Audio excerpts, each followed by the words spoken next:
আধে পুরনো কাপড়ের ঝোলা আর চোখের শান্তি।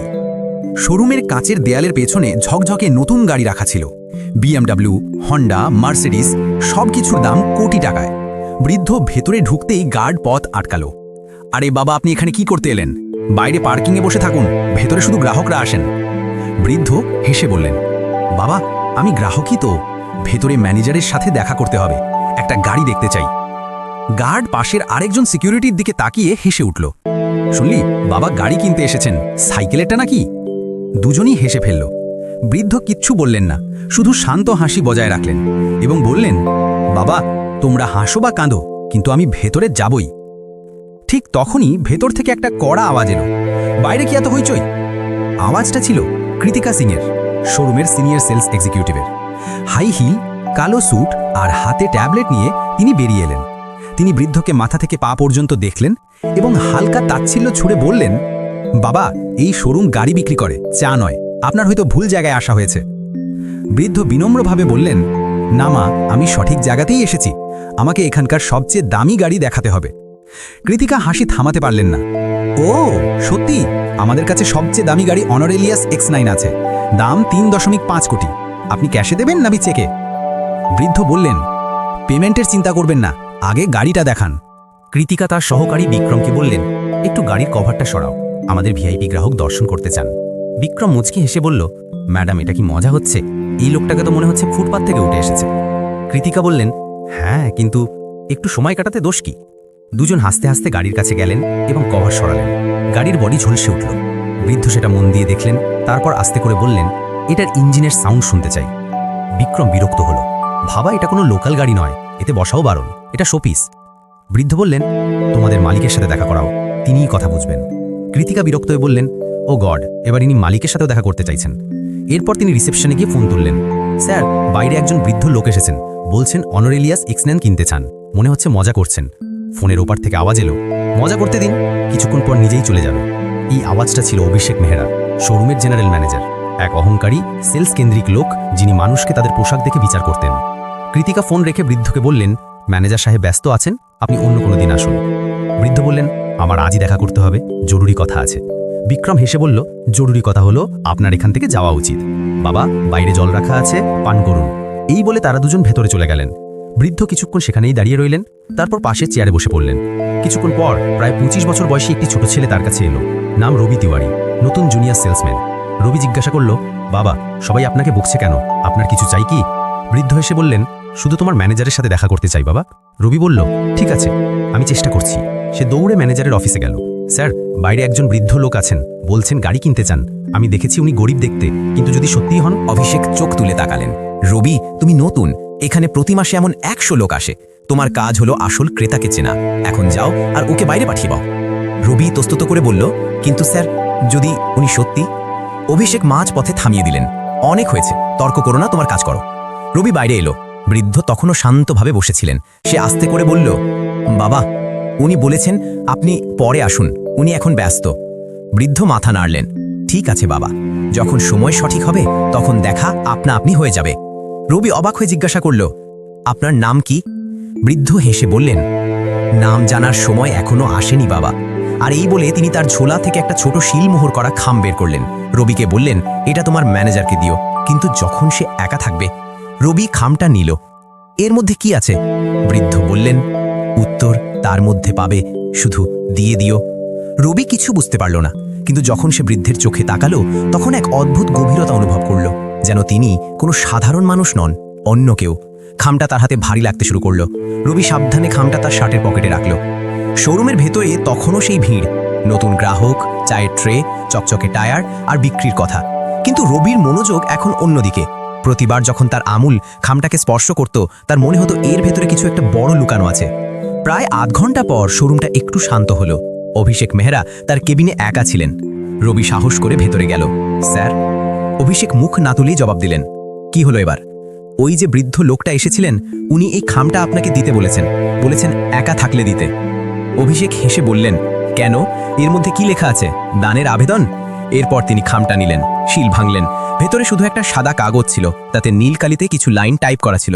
প্রিয় শ্রী অভিষেক মেহরা, আজ তোমার ব্যবহারে আমি অনেক কিছু বুঝলাম। কাল সকালে 10টায় আমি অনরেলিয়াস গ্রুপের হেড অফিসে দেখা করব। সেখানে ঠিক হবে ইম্পিরিয়াল মোটরসের ভবিষ্যৎ কার হাতে থাকবে। এস শেখাওয়াত। অভিষেকের মুখ তৎক্ষণাৎ শক্ত হয়ে গেল। সে আবার নামটা পড়ল, এস শেখাওয়াত। তার কপাল কুঁচকে গেল। এই নামটা কোথাও শুনেছে? সে বিড়বিড় করল। হঠাৎ তার মনে পড়ল অনরেলিয়াস গ্রুপ হলো সেই কোম্পানি যার ফ্র্যাঞ্চাইজির ওপরেই পুরো শোরুম চলছে, আর এস শেখাওয়াত সেই ব্র্যান্ডের প্রতিষ্ঠাকালীন ডিরেক্টরদের মধ্যে একজন, কিন্তু গত কয়েক বছর ধরে জনসমক্ষে আসেননি। অভিষেক দ্রুত ইন্টারকম তুললেন। কৃতিকা, তাড়াতাড়ি আমার কেবিনে এসো। কয়েক সেকেন্ডে কৃতিকা ভেতরে পৌঁছালো। কি হলো স্যার? অভিষেক ওকে খামটা ধরিয়ে দিলেন। পড়ো এটা। জানো এই নি সেই বৃদ্ধ যিনি সকালে এসেছিলেন, আর এই নাম শেখাওয়াত, এর মানে কি বোঝো? কৃতিকা পড়ে মুখ ফ্যাকাশে হয়ে গেল। স্যার, মানে উনি আমাদের... হ্যাঁ, অভিষেক টেবিলে হাত চাপড়ালেন। উনি আমাদের ফ্র্যাঞ্চাইজ মালিকদের মধ্যে একজন, আর আমরা ওনাকে বাইরে বসিয়ে রাখলাম। কৃতিকার গলা কাঁপতে লাগলো। এখন কি করবেন স্যার? অভিষেক গভীর শ্বাস নিলেন। কিছু হবে না, এখনো উনি শুধু সতর্ক করেছেন। কালকের মধ্যে আমি সব ঠিক করে দেব। কৃতিকা বলল, কিন্তু কিভাবে? যারা উপর পর্যন্ত পৌঁছায় তারা সব ধাক্কা সামলাতে জানে। কাল উনি যখন আসবেন আমি সরি বলবো। একটু ইমোশনাল ড্রামা, একটু তোষামত, সব ঠিক হয়ে যাবে। কৃতিকা মাথা নাড়ল। কিন্তু স্যার, যদি উনি সরাসরি কর্পোরেট টিমের কাছে বলে দেন? অভিষেক হাসলেন। তাতেও আমার কাছে একটা প্ল্যান আছে। ওনার বয়স বেশি হওয়ার সুযোগ নেওয়া যেতে পারে। যদি উনি কোনো দাবি করেন, আমি বলবো কোনো ভুয়া লোক ওনার নাম ব্যবহার করছে। পুরনো কৌশল কাজ করবে। কৃতিকা চুপ করে রইল। সে জানত স্যারের আত্মবিশ্বাস অনেক সময় অহংকারের সীমা ছাড়িয়ে যায়। এই সময়ের মধ্যে রবি বাইরে দাঁড়িয়ে সব শুনছিল। সে ভেতরে যায়নি, কিন্তু দরজার আড়ালে প্রতিটি শব্দ তার কানে যাচ্ছিল। তার ভেতর থেকে রাগ হলো। সে ভাবল এই লোকগুলো কালো ভুল করেছে আর আজও মিথ্যা দিয়ে ঢাকতে চাইছে। রাতে রবি বাড়ি গেল না। সে শোরুমের পেছনের ছোট অফিসেই রইল। কম্পিউটারে বসে সে অনারেলিয়াস গ্রুপের ওয়েবসাইট খুলল।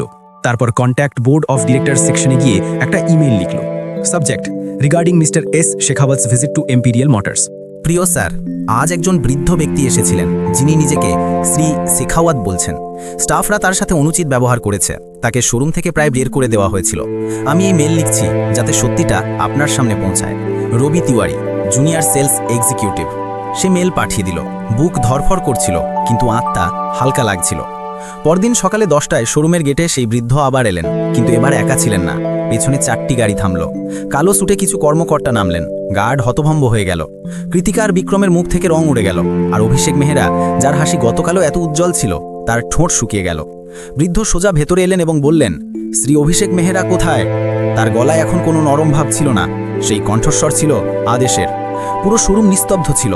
কাঁচের দেয়ালে শুধু তার চলার শব্দ প্রতিধ্বনিত হচ্ছিল, যেন প্রতিটি প্রতিধ্বনি বলছে, মানবতার গাড়ি সবার আগে চলে। অভিষেক ধীরে ধীরে তার কেবিন থেকে বেরিয়ে এলেন, মুখে কৃত্রিম হাসি সেটে। নমস্কার স্যার, কাল যা হয়েছে সেটা একটা ভুল বোঝাবুঝি ছিল স্যার, স্টাফের। শেখাওয়াত হাত তুলে থামিয়ে দিলেন। তার চোখে ছিল শীতলতা। ভুল শুধু স্টাফের নয় মেহরা সাহেব, ভুল তোমার চরিত্রের ছিল। অভিষেক থতমত খেয়ে গেলেন। স্যার, আমি কসম করে বলছি। কসম পরে খাবে। শেখাওয়াতের কণ্ঠস্বর আরও গভীর হলো। আগে এটা বলুন, যখন কোনো লোক সাধারণ পোশাকে আসে তখন আপনি তাকে গ্রাহক মানেন না? কৃতিকার বিক্রম এক কোণে দাঁড়িয়ে সব শুনছিল। কৃতিকার গলায় ঘাম নেমে এসেছিল। শেখাওয়াত এগিয়ে গেলেন এবং শোরুমের মাঝখানে থামলেন। তিনি চারপাশে তাকালেন। প্রত্যেক কর্মচারী মাথা ঝুঁকিয়ে দাঁড়িয়েছিল। এটা সেই শোরুম যা আমি 20 বছর আগে শুরু করেছিলাম। তখন এখানে মাত্র 2টো গাড়ি ছিল আর 5 জন লোক। আমরা একটা স্বপ্ন দেখেছিলাম যে গ্রাহক যে অবস্থাতেই আসুক তাকে সম্মান দেওয়া হবে। কিন্তু এখন... তিনি থেমে অভিষেকের দিকে তাকালেন। এখন এখানে শুধু অহংকার বিক্রি হচ্ছে। অভিষেকের বলা কাঁপতে লাগলো।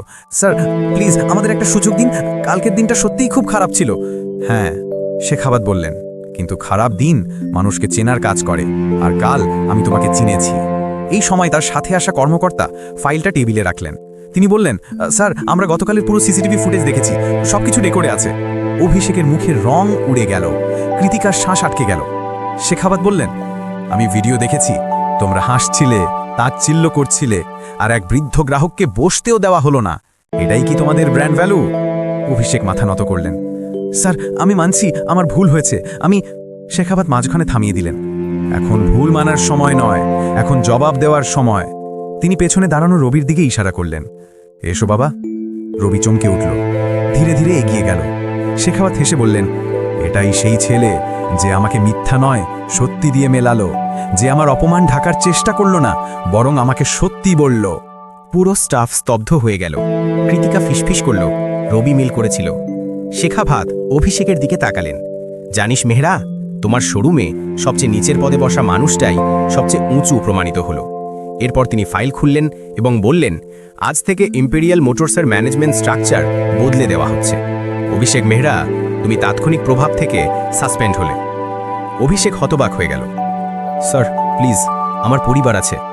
তোমার কেরিয়ার শেষ হচ্ছে না, শেখাওয়াত শান্ত স্বরে বললেন। শুধু এখন তোমাকে আসল কাজ বুঝতে হবে। তুমি আগামী 6 মাস সার্ভিস সেকশনে কাজ করবে, গাড়ির ধুলো পরিষ্কার করবে, গ্রাহকদের চা আনবে এবং শিখবে যে আসল ইজ্জত কি জিনিস। শোরুমে নিস্তব্ধতা নেমে এলো। কৃতিকার চোখে জল ছিল। শেখাওয়াত তার দিকে তাকালেন। আর তুমি মিস কৃতিকা, তোমাকে আরও একটা সুযোগ দেওয়া হচ্ছে, কিন্তু মনে রাখবে, পরের বার যদি কোনো গ্রাহককে